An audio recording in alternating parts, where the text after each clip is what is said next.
Hello, hi, good afternoon. Welcome to Equilibrium. I'm Nicole Blonder, co-founder of Equilibrium, and really excited to have you joining us today or in the replay if you're watching for a live conversation with Morgan and Scott from the band The Feelings Parade. Feelings Parade is a band name that definitely evokes quite a lot of introspection about feelings and other things, and they've got a really unique story that they want to share with us. So I'm going to invite them on in just a second. If you're new to Equilibrium, we are health coaches that share wellness and holistic health resources, programs, workshops, etc. with musicians, artists, and the music industry. And really excited to be here with you today. So we're going to bring Morgan and Scott on in just a second here. Hang on. Okay, here we go.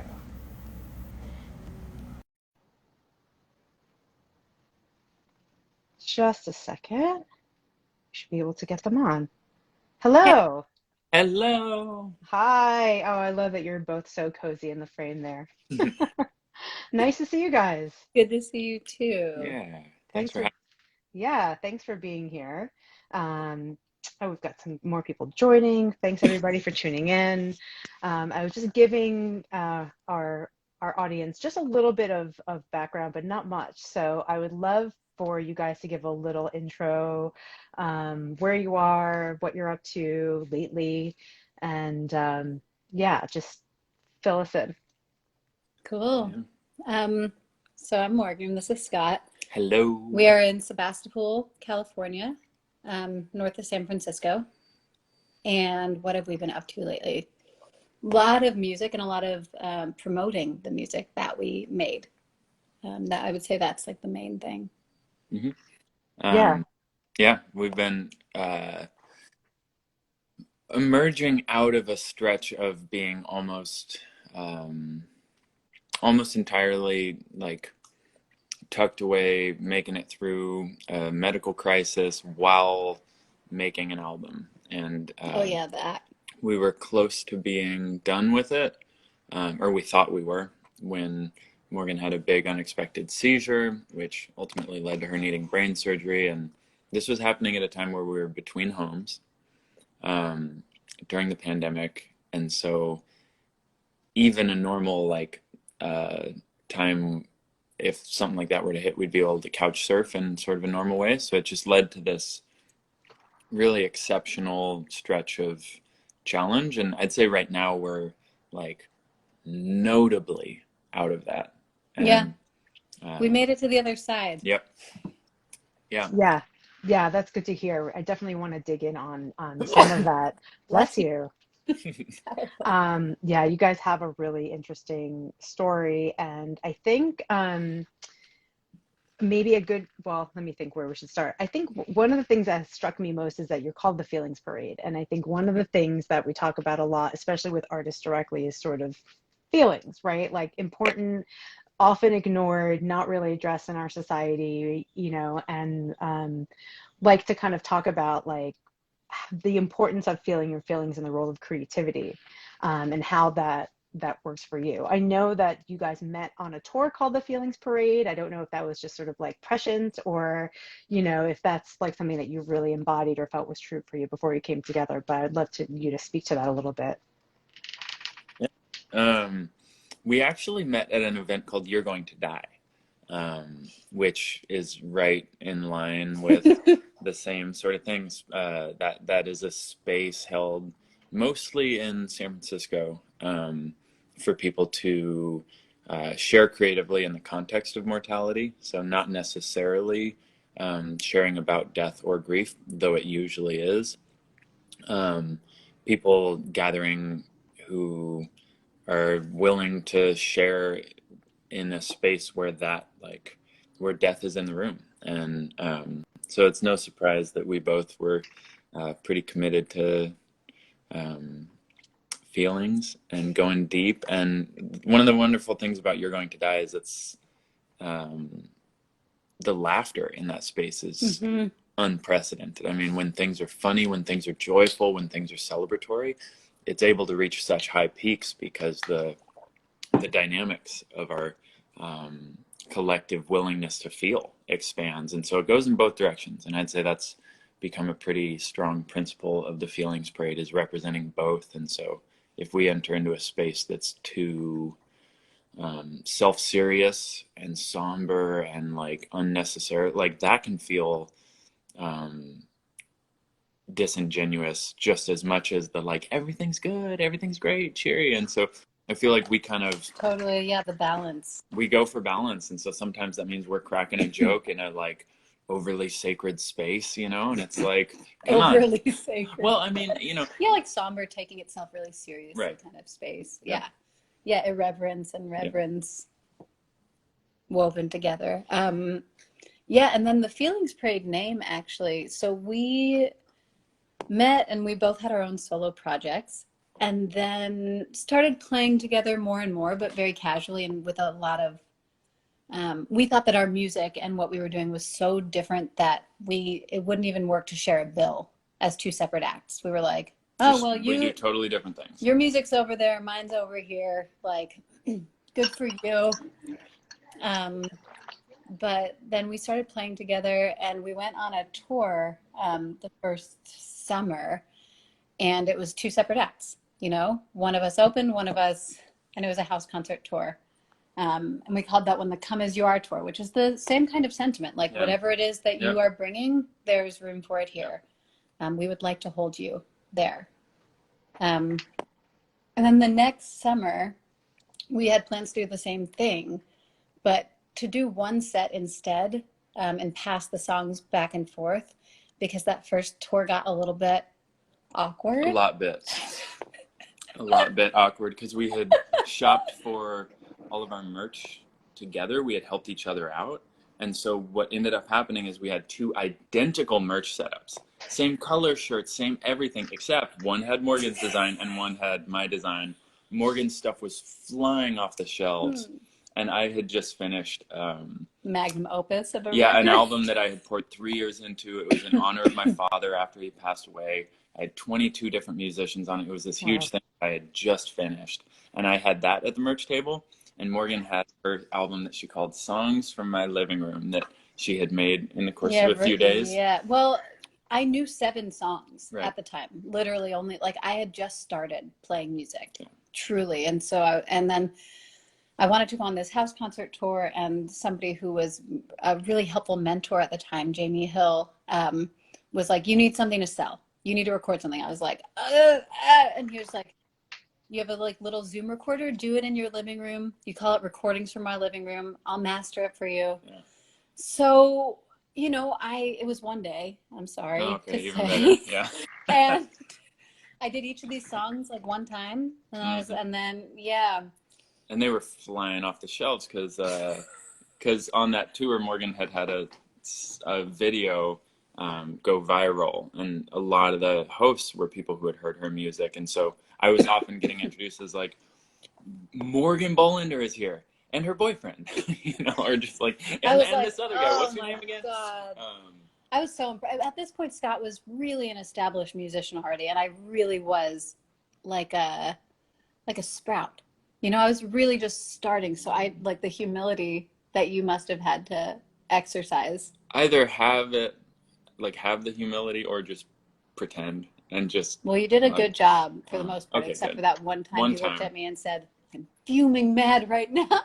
And I was like, do people say that? A number of different factors that led to that moment. But so that next year we decided to just play one set and make a little CD that had both of us on it so that we didn't have to go through that again. And we called that tour the Feelings Parade. Ah, okay. And then threw the name The Feelings Parade on the CD, even though we weren't thinking of ourselves as a band. Just the tour. And that whole tour, people were basically, they were getting almost annoyed and just like, get over it, you guys, you're a band. And it's called The Feelings Parade.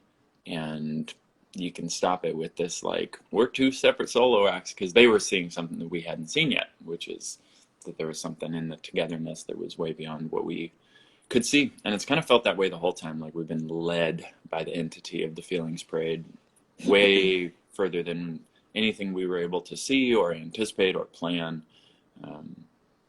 Yeah.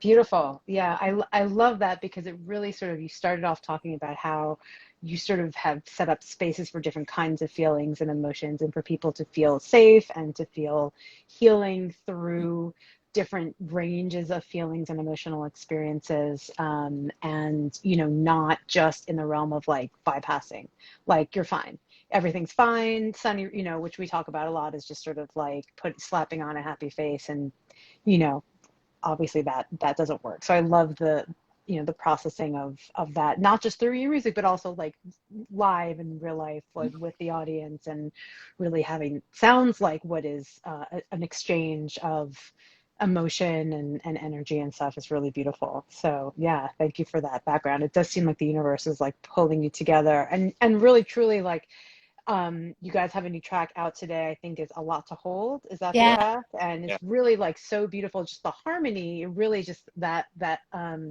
representation of the concept, just kind of things kind of bringing that together is really, it's a beautiful song. And I think your album is out soon in a couple of weeks.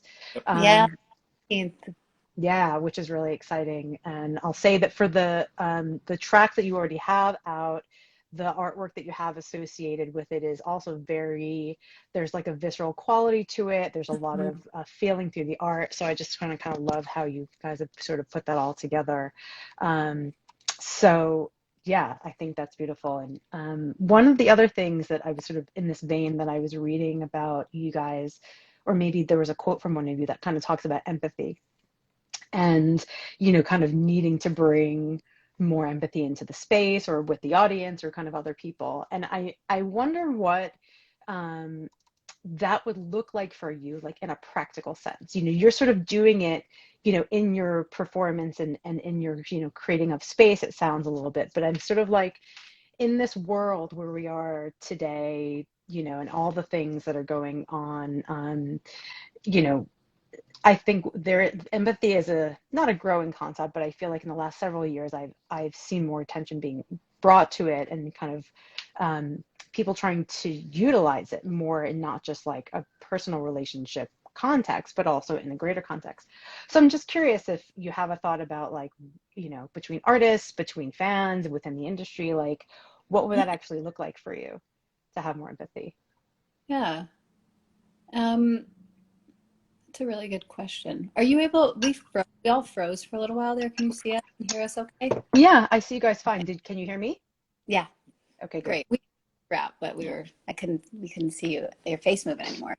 Um, so I have kind of a roundabout answer, and Scott, you might have a more on the head answer, but one of the ways that empathy plays into the work that we do is that we really trust that if people are able to feel their own tender humanity more, and their own humanity more, that they will be able to see and feel the other a lot more. Yeah, the more any one of us is in our own heart and rooted in that way, the more when we see someone else suffering, or I'll just speak for myself, the more I'm in my own humanity and tenderness, the more when I see someone else suffering, I can really see it as like one of my limbs hurting, in a way, and really have a lot more bandwidth to really feel into like, wow, okay, that's what's going on over there. Yeah.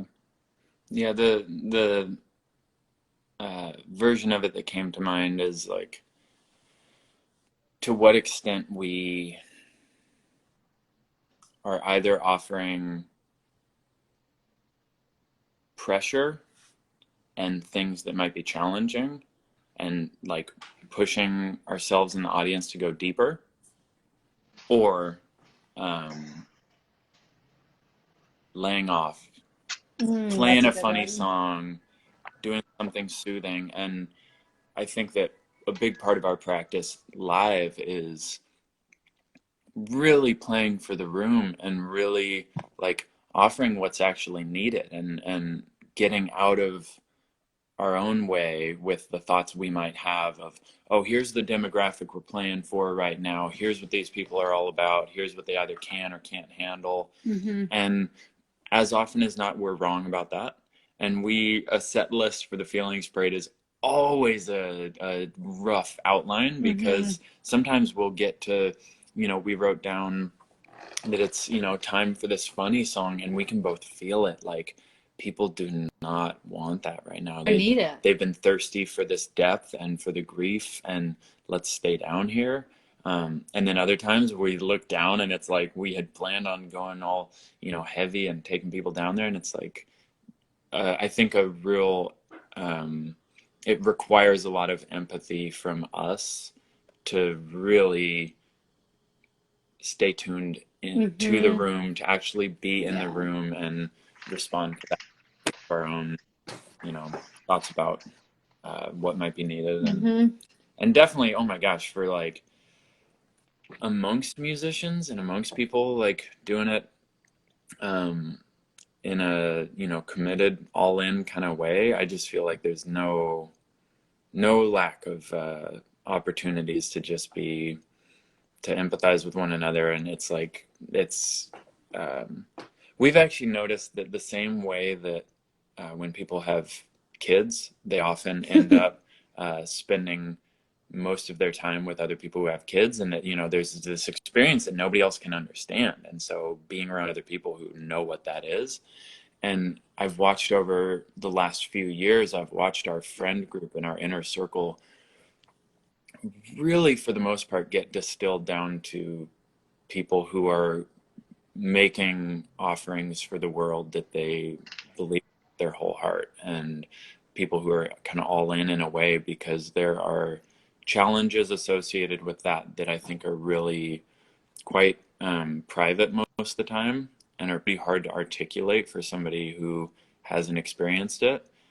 And the symptoms of that pain, the symptoms of the struggle are kind of hard to recognize as such, as like, oh wow, this is very related to the vulnerability of what this person's doing. And yeah, we have a few really dear friends who, it's like within our circle, it's just kind of understood that like, hey, you just got back from tour. How are you doing? Yeah. You've been home for 2 days. That is not an easy transition. Yeah. How's your heart? Can I like order some takeout for you? Are you eating enough?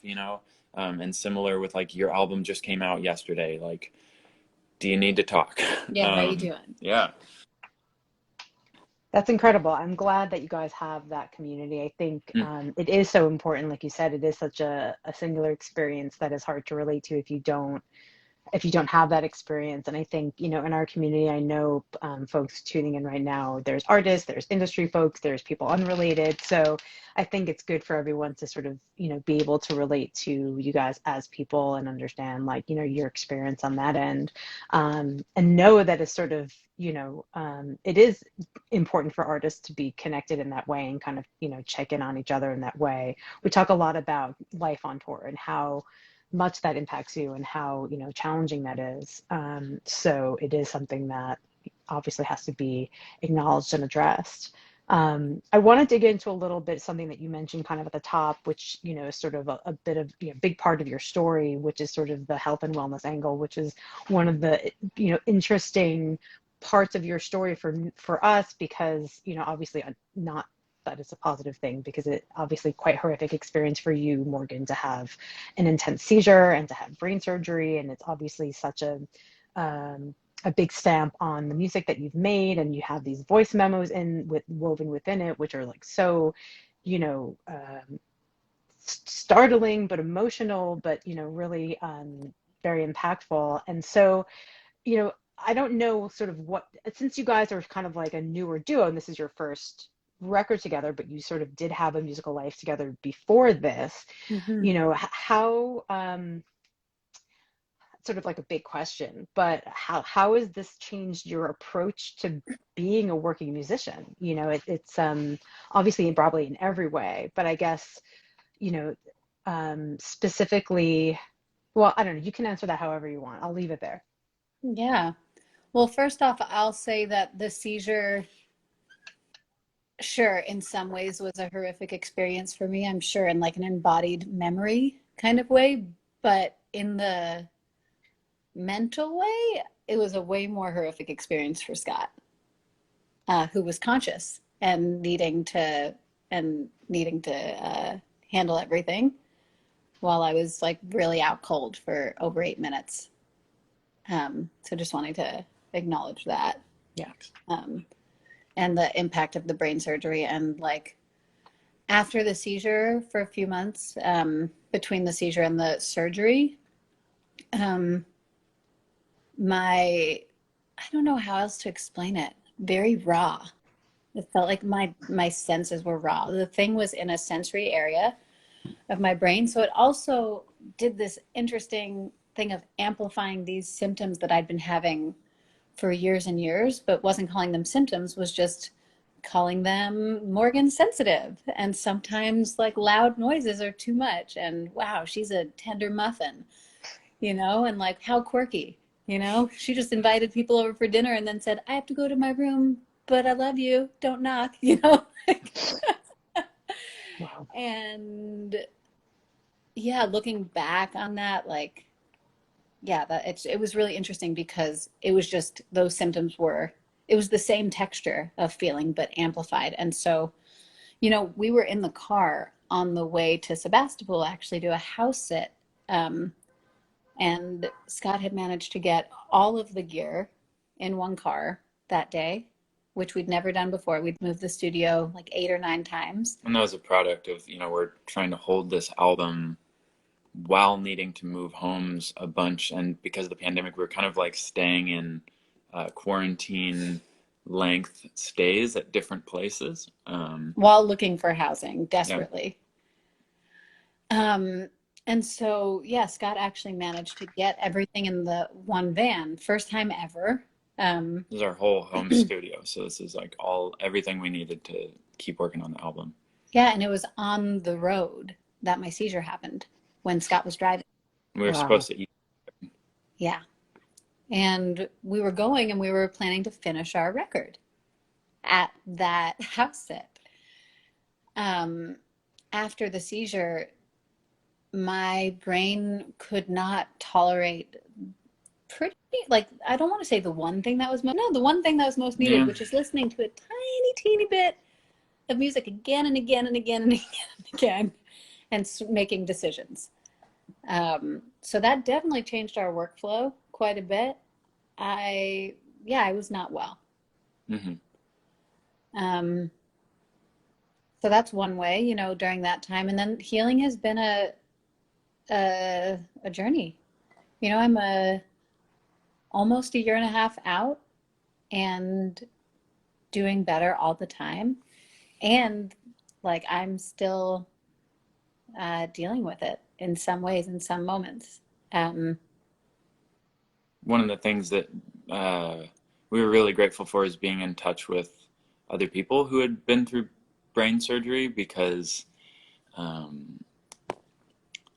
think it's kind of the nature of Western medicine that, my sister is actually a nurse on the neuro floor of a hospital, and in that world, if somebody's breathing and eating and able to go to the bathroom on their own, Wow.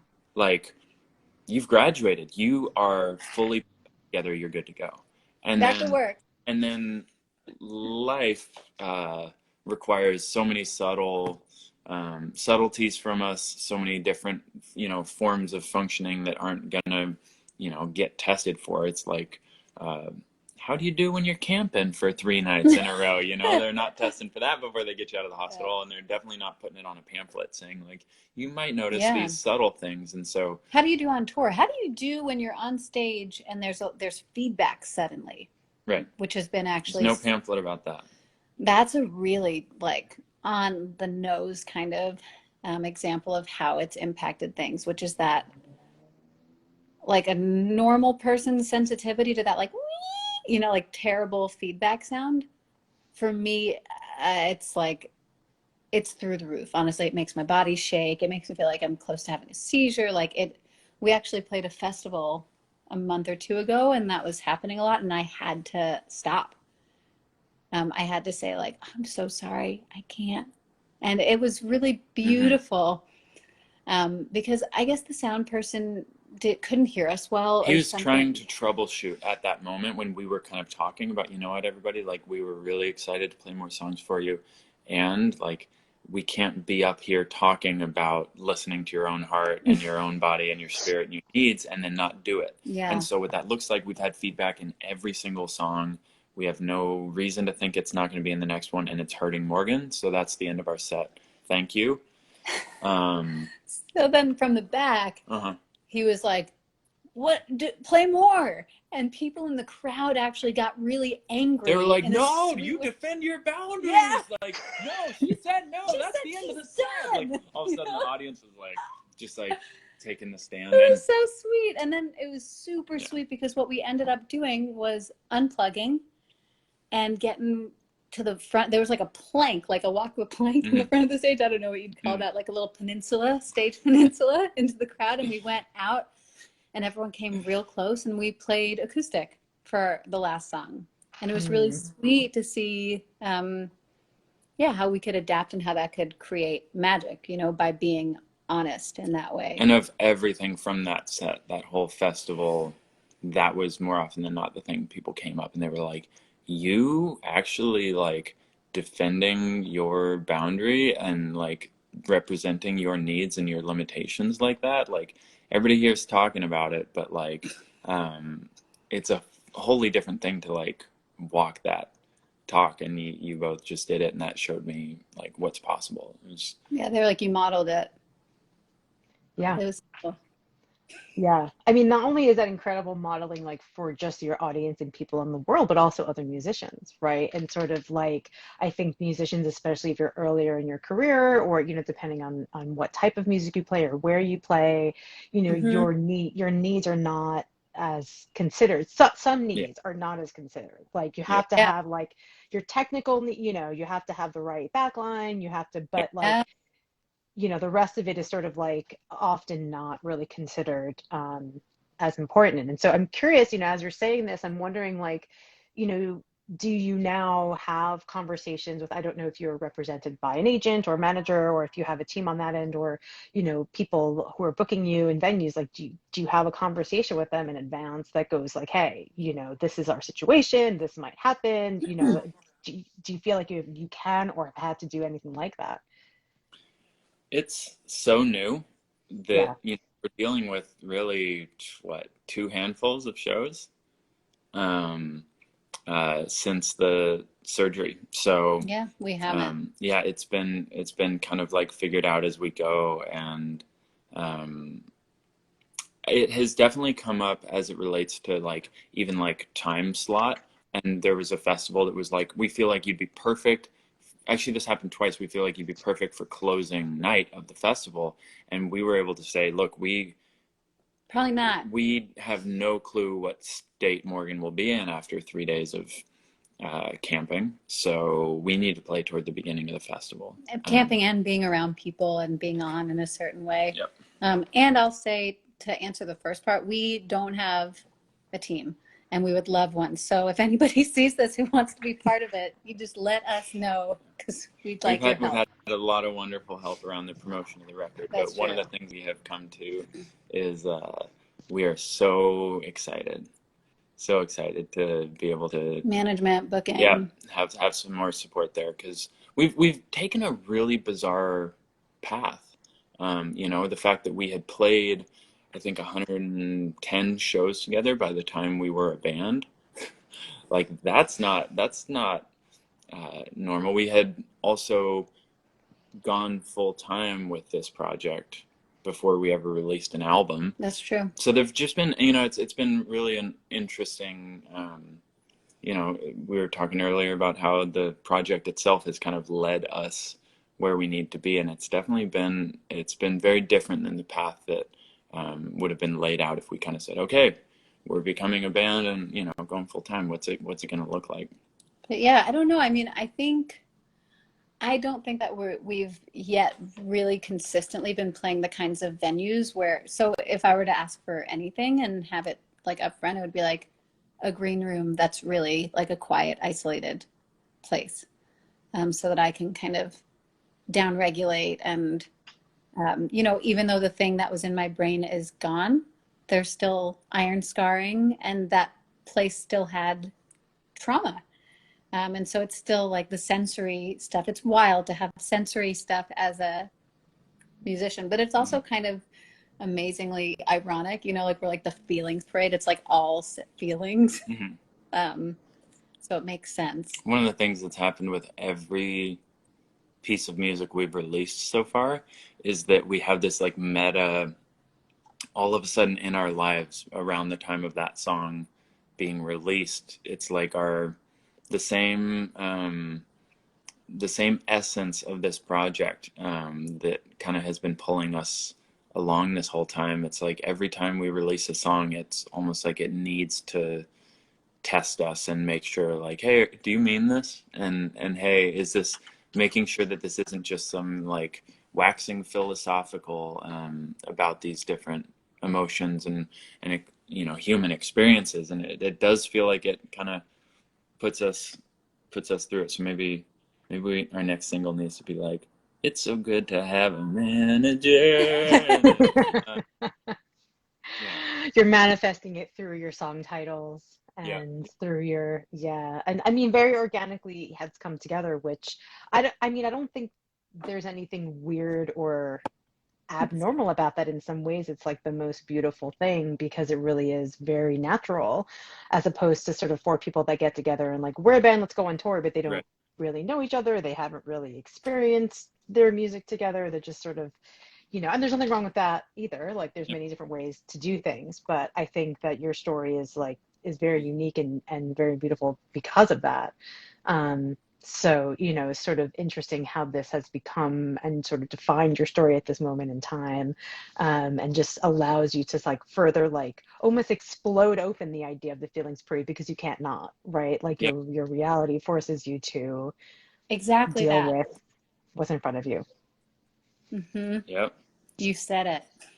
Yeah, and then honestly, it's been pretty, and this is a new form of, this is, I'd say, kind of like the edge of us figuring out how to have this project be most sustainable.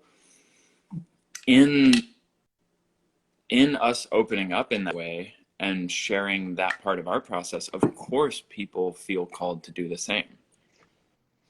And with that is a really interesting set of challenges that come when we're on the road, because we're holding major space at the merch table, because the things that that have opened up in people are really big.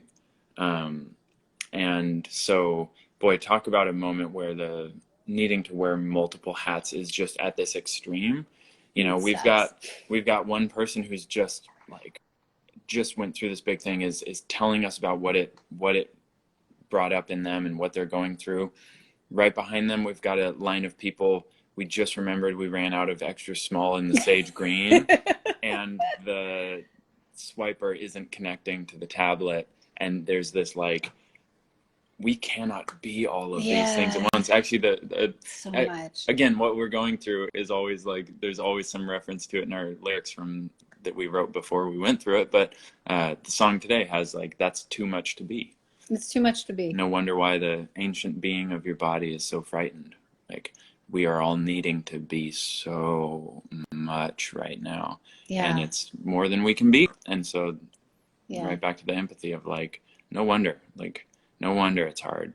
And then one thing you didn't add with the merch table is the calculations of, okay, we need to sell this merch to be sustainable and to be able to keep bringing this. So it's like the capitalism also. So somebody's there, they've got tears in their eyes. They are telling us about their best friend who just died. And there's this thing happening in the back of our minds, or of mine, like, how do I do this? How do I hold this? And I want to be here. And we're like, there are people also who are coming here and want to buy things that will help fill our gas tank to get us to the next show, so that we can hold and like open and hold this space.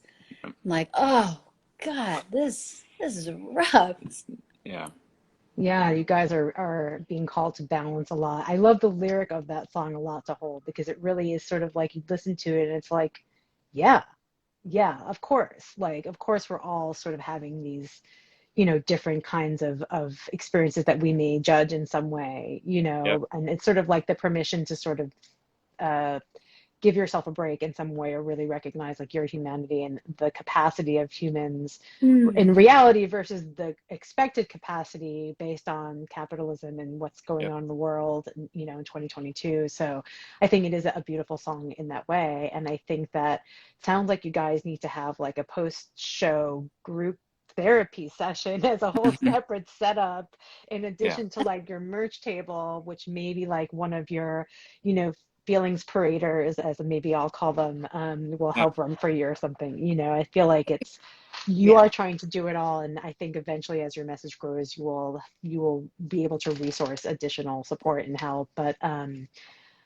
think it's beautiful that you even are trying to continue to hold space for Yeah. people afterwards, because I think sometimes people don't recognize the real need that you have to sell that merch, Yeah. and it's not, Yep. there's nothing wrong with it. It's part of Yep. your life. It's part of your job. It's part of the reality of living on this planet, Yeah. is we all need to make money to support. So it's sort of like support artists, fun artists, and any possible point that you can. Don't just take and need from them. It Yeah. is an exchange. And I hope that it sounds like your audience is the type of people that would recognize that. And I hope that that continues to balance out in a more healthful way for you Yeah. guys.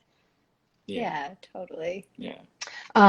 Sort of on that tip, and a little bit more sort of like concrete, I'm curious, you sort of mentioned some things about how you sort of deal with life on the road, but I'm wondering if you have like specific concrete tools or techniques or practices, rituals that you guys do either on the road. I know that's sort of newer, or kind of in the studio, in the realm of like personal wellness and health, that you would want to share with our audience.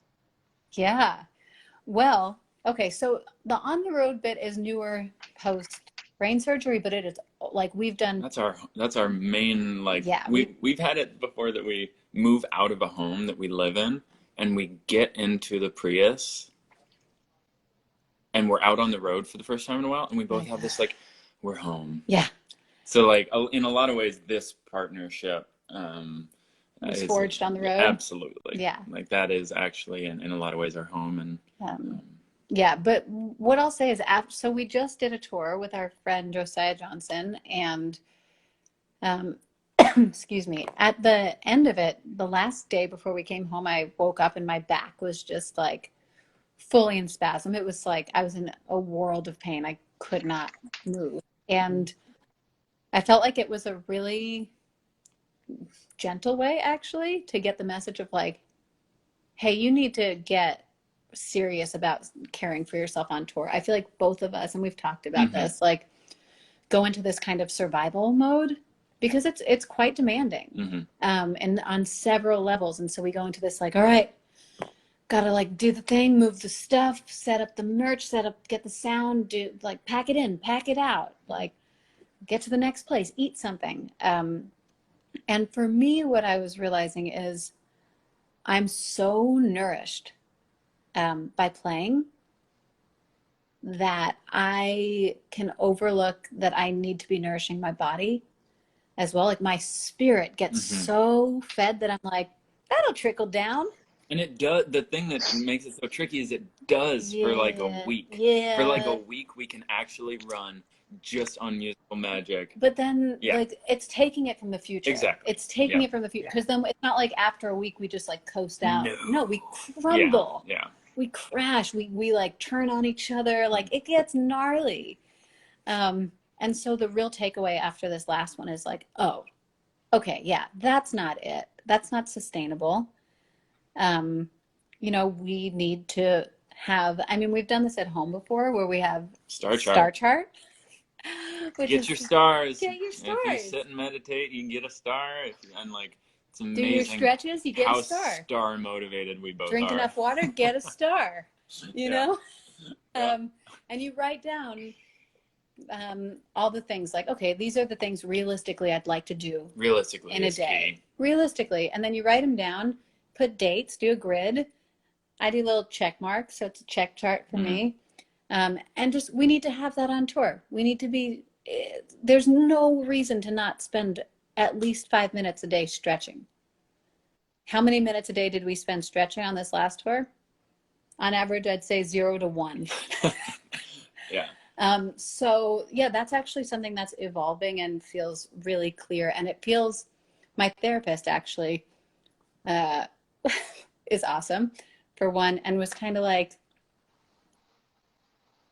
it was like, I don't really want to take on this role with you, but here we go. Like, it's your responsibility to take care of yourself so that you can do the powerful work that you're doing.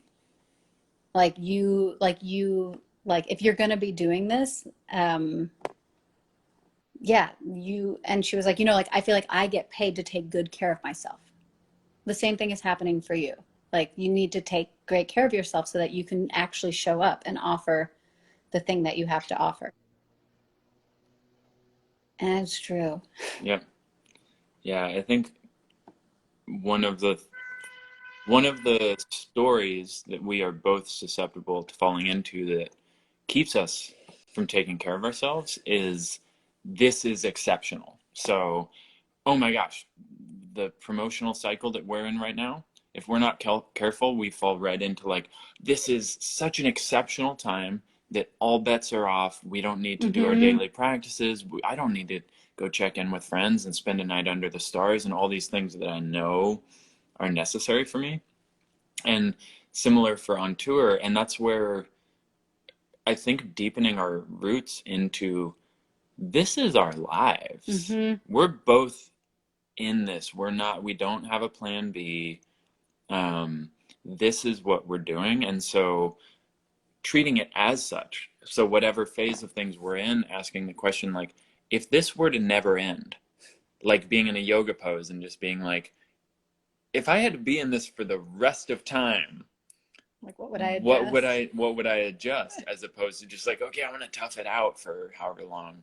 And so like trying to, anytime we catch ourselves like toughing it out and just like not watering the roots, like zoom out and just go, this isn't actually exceptional. And if the things that we've been working toward and hoping for and praying for and working so hard to create, if those happen, then ideally we're always living through an exceptional time where it's something's unprecedented, something's new and novel, and maybe at a bigger scale or a different scale, or it takes a different form than it has before. And so also showing ourselves that we can be in exceptional times and still take care of ourselves and still drink enough water, and the bets are not off. Yeah, exactly. Bets are not off just because something exceptional is happening. And if anything, we're trying to build a life where exceptional things happening is what we do. Yeah, and I think we both are susceptible to the like, ooh, I have a reason to not do the practices. Oh, like, ooh, yeah. I get to play hooky Vacation. from like being a mindful,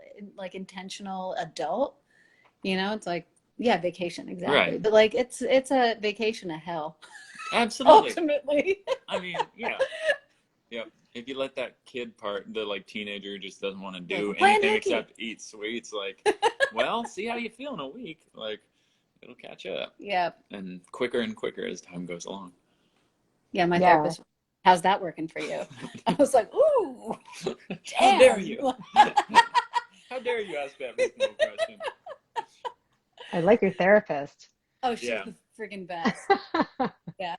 And I like the idea of watering your roots. I think, the foundation from which you grow and from which you give and from which you can continue to do that, I think is really sort of the point of a lot of the conversations that we have, and sort of why we're, like Equilibrium was even created, is just, to make sure that people understand that. And I like the idea of sort of, that an exceptional time is really not exceptional in the grand scheme of what you're trying to create in your life. It might be exceptional if it was in somebody else's life.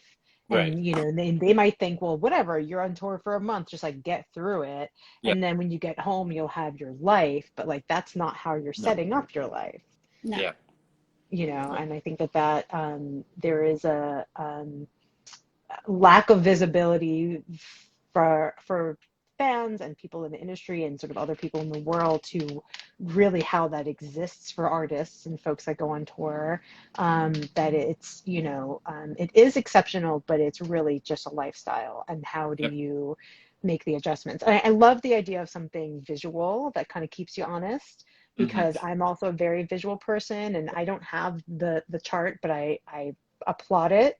I think it's really, you found something that works for you in the context of what you're doing. And I think that's ultimately what's most important. Like, not everyone wants a chart, but you Hmm. guys are like, yep, I did the thing, I feel good. Like, and I know if I don't do the thing for like a week, I'm going to feel crappy. And, growing and realizing yourself and feeding yourself in all the ways all the time is really, yes, I applaud you guys for that journey, because it's not Yeah. And easy to take care of yourself full sometimes. disclosure, we haven't had a chart in a while, but we know it works. Yeah.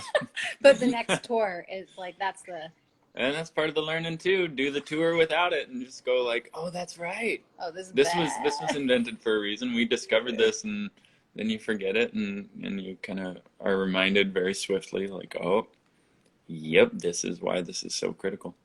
Yeah, Yeah. that's part of it. The journey is the Yeah. learning, and and the humanity of, like, nobody is perfect and no one can be perfect, and that's not an expectation that we should have of ourselves or anybody else. But I like the idea of it, and the desire to work towards that, and sort of knowing like the little things that you kind of want to do as you kind of move on in your career and touring and whatnot. So yeah, thanks for sharing that. That's some good stuff. Oh, there's a siren outside. Sorry about that. It's Also okay. life. Yeah. So one of the other things that you guys talk about, and I think I forget which song title it is, but you sort of talk about um, not feeling safe in the world, Hmm. through, different identities. And I think you've kind of touched on this a little bit in some of the things that you've said, but I wonder, like, just to speak to a little bit, like, do you feel it's possible for you to feel safe in the world? And, how does that exist? Is that, you know, through relationship? Is that in a particular place? And you kind of talked about home is on the road. Um, I'd love you to talk a little bit about that track and, how you guys relate to it in your own lives. Yeah, I think there are multiple levels, right? There's like emotional safety, physical safety. Physical safety, when I was thinking about it, I was like, oh, maybe if I was in some like matriarchal society. I don't, yeah, I feel like there are times when I feel physical safety, but it feels precarious, right? Because I'm like, oh, cool, cool, cool. And then somebody walks around the corner that I feel threatened by, or, it's like, I'm like, so I don't feel like that ever, for me, um, really goes away, which is sad. Um, yeah, emotional safety is a whole other kind of thing in there. That's, I think, something that I put energy into cultivating within myself and also in my relationships. But the physical part, yeah, I want to give a different answer because I want the truth to be a different than it is. I But get it. Yeah. that's what I got.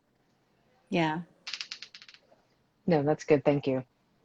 Yeah. Scott, do you want to add anything? I was gonna say that I feel like our lives and our tours are structured in such a way where we are moving from spaces where we feel more belonging to places where we feel less of it, Hmm. and back. And I think a perfectly balanced tour for us might be 2 nights in a row where we feel like we're really playing for lack of a better term, like our people, and we just feel like they get what we're doing, and this isn't like the things we're talking about aren't going to be a big revelation, but they're just kind of like highlighting like realizations that people have already had.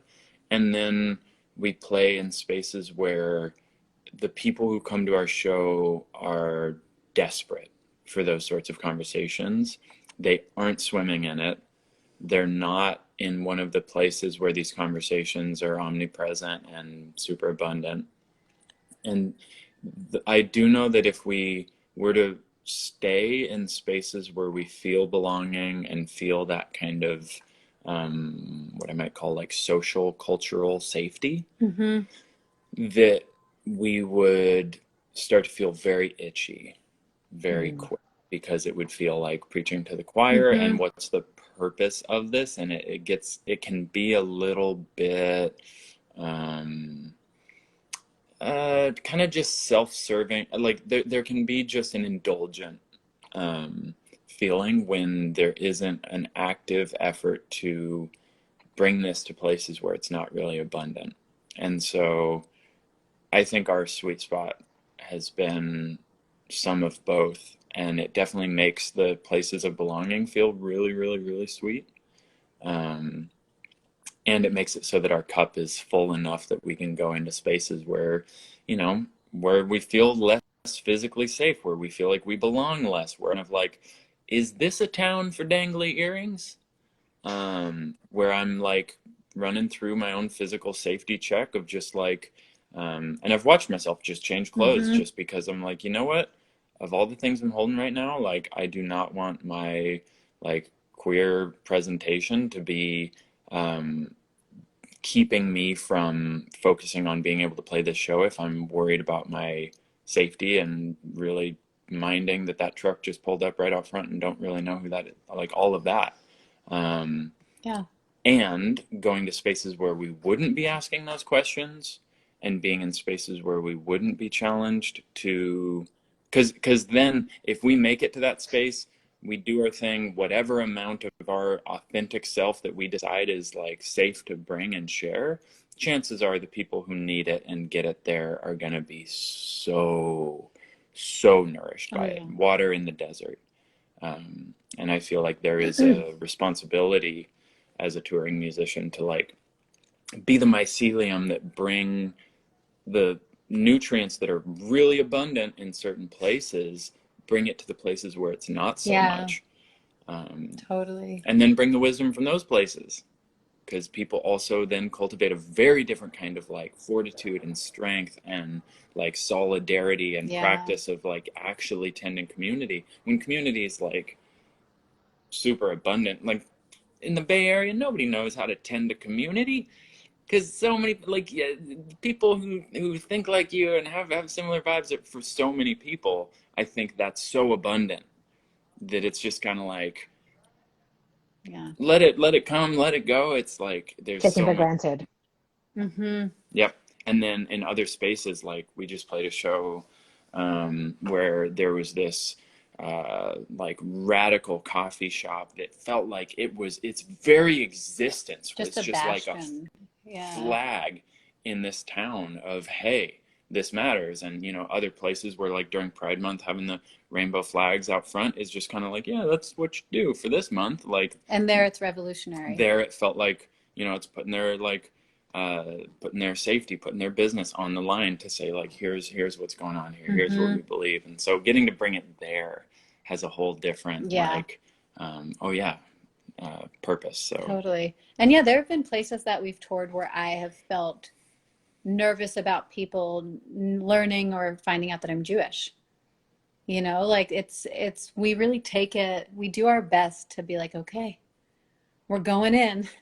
Like we're not just going to stay on the coast necessarily or stay in these more radical liberal areas. And then to tie back into the empathy piece, part of that is really tuning ourselves to where we are and where we're playing and who we're playing to. And so really doing our very best while knowing that we can't possibly know. mhm. Um, to have things not like stay at a growth edge, but not go into panic. Yep. And so like playing some more covers and some more familiar things, and then do it, you know, just to loop back the empathy, compassion piece in. Right. Yeah. Yeah. Well said.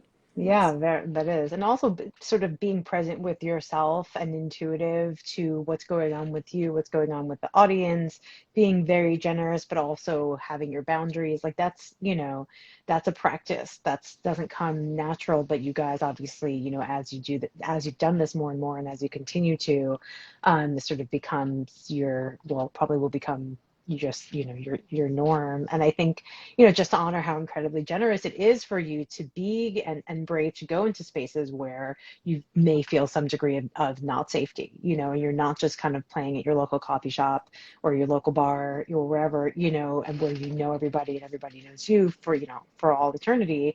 You want to spread, you know, and you want to grow. And I love the image of you guys as the mycelium and the connective tissue and the sort of like, these people in this place really will appreciate what we're doing so much more because they have access to it so much less. And I think, I mean, I'm from New York, like I'm a Jew from Brooklyn, you know, it's like I'm not unique where I live, you know, and I, you know, but I take that for granted often, you know, because if I were to go into Kansas or somewhere else, like, you know, I would have to really consider myself in a whole different way. So I think it really, you know, create such a deep thoughtfulness, and you know, around not just like what you're, you know, what the music that you're making, but how the purpose of it and how it lives in the world and how it feeds people that can then go on and feed others with the nourishment that you have shared from your creativity and your bravery and your generosity. Is really is such a beautiful thing. So I just want to honor that. And you guys sort of mentioned it, we touched on it, and that you sort of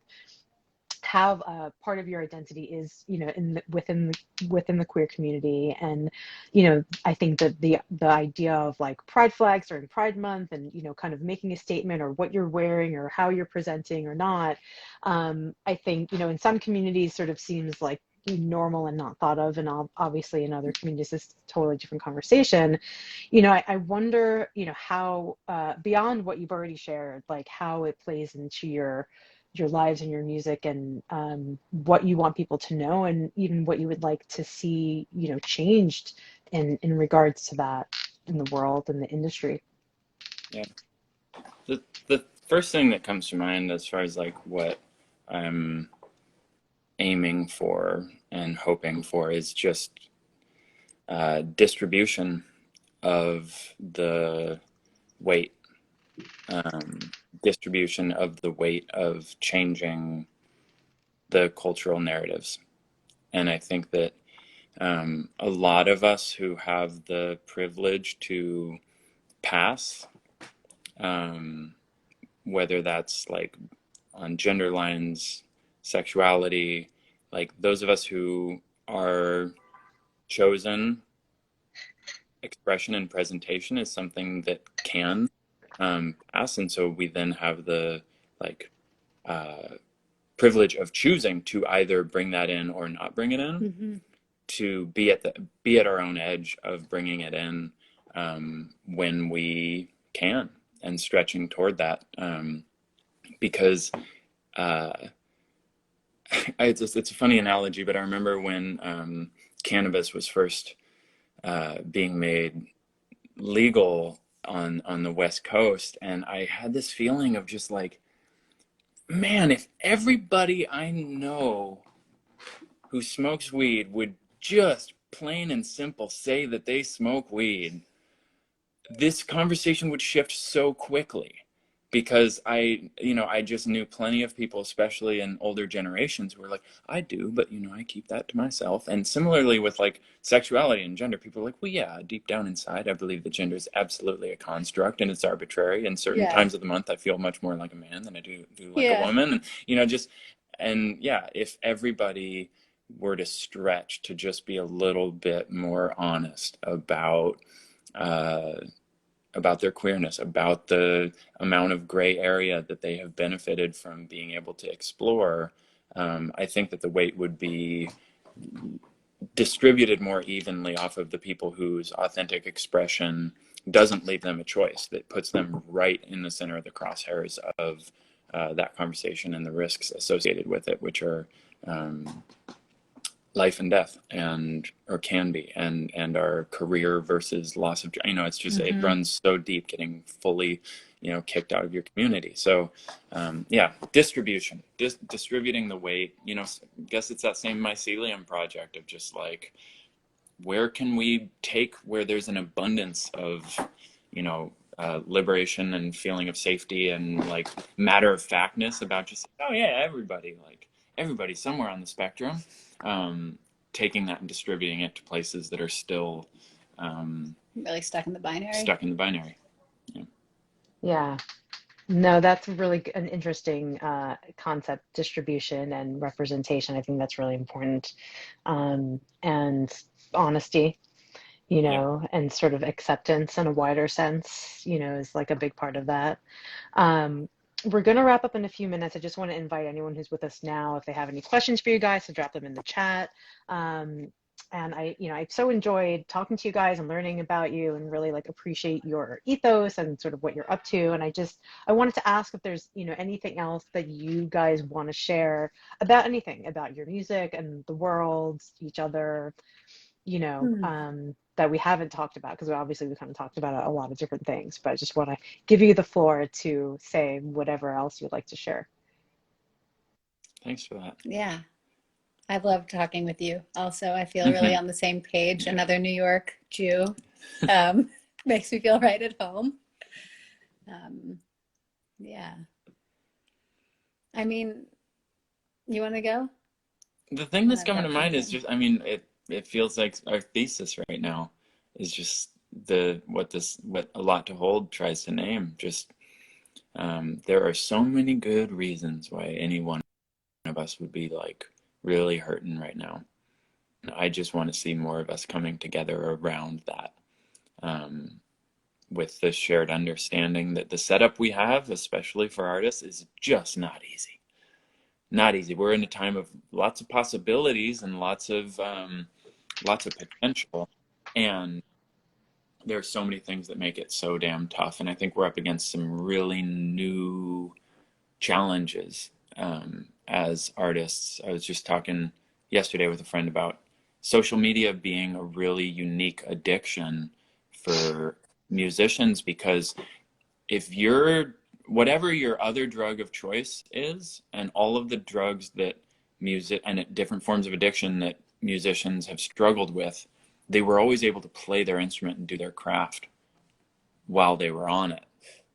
And so those substances would make their way into the music, and the music would be a little bit more drunk, or the music would be a little bit more on acid. A little bit more on acid, or whatever the thing is. But social media is so different, because we have to be on it for our work. And yet when we're on it, we cannot be making music at the same time. The two are like water and oil. And so I think it does actually make its way, or it can, if we're not careful, make its way into the music, and being 100%. like, oh, we need to make more like make stuff that intro shorter. Yeah, intro shorter, punchier, more interesting right away. We know way more than we should, because we can watch a song and we go, oh, people are listening to 42 seconds of it. And then when it gets to the weird bit, they stop listening. That's inappropriate information for us to have access to. And so it's really hard not to let that in. Yeah. Yeah, that really changes your whole, the input, additional inputs into your creative process that may not have a function.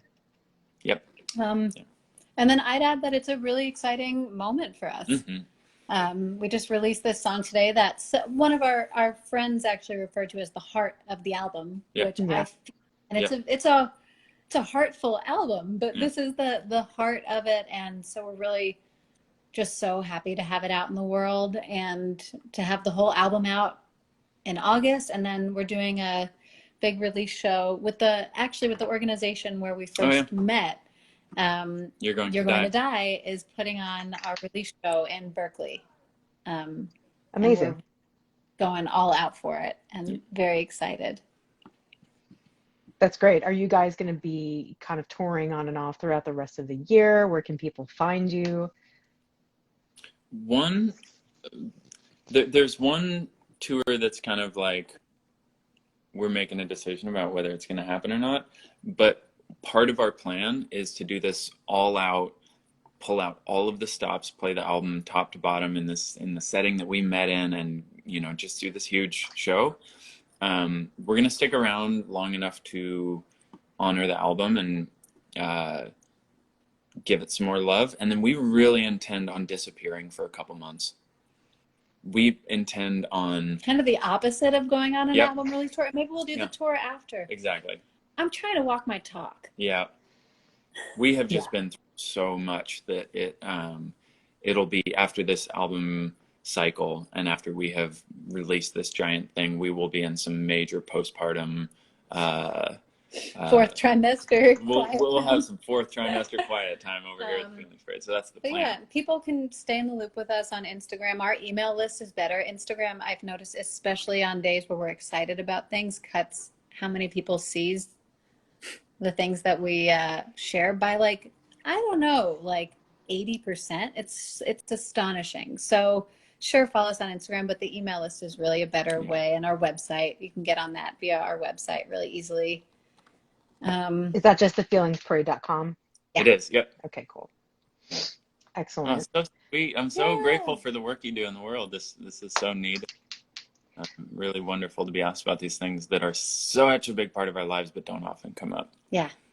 Yeah, of course. An absolute pleasure to support you guys and your album and all of your beautiful videos and your shows. Hopefully you'll make it to New York at some point and we can meet in person. Okay. That would be awesome. Yeah. We've done it before. We love New York. Yeah. Well, that's just a big yes. Maybe we'll just plan a few shows and would love to meet you. I feel a kinship and it would just be wonderful. Yeah, no, thank you so much for sharing, so intimately of all of your experiences. I think, it's helpful for not just other artists, but also the music industry community at large to really hear kind of these candid conversations and personal experiences from artists so that we can, from the industry side, which is sort of where I come from, learn to support artists better from within. Sort of the artist needs support from fans, but also from the industry side as well. And I think that that's part of why we're here, is to sort of develop and grow that awareness and that that care and that growing humanity, that artists are people with feelings and giving so much, and it's absolutely a pleasure to give back. So thank you. Yeah, thank you so much for being here, and good luck. And you absolutely deserve some couple months off, so walk your talk, take that time. I applaud all of it.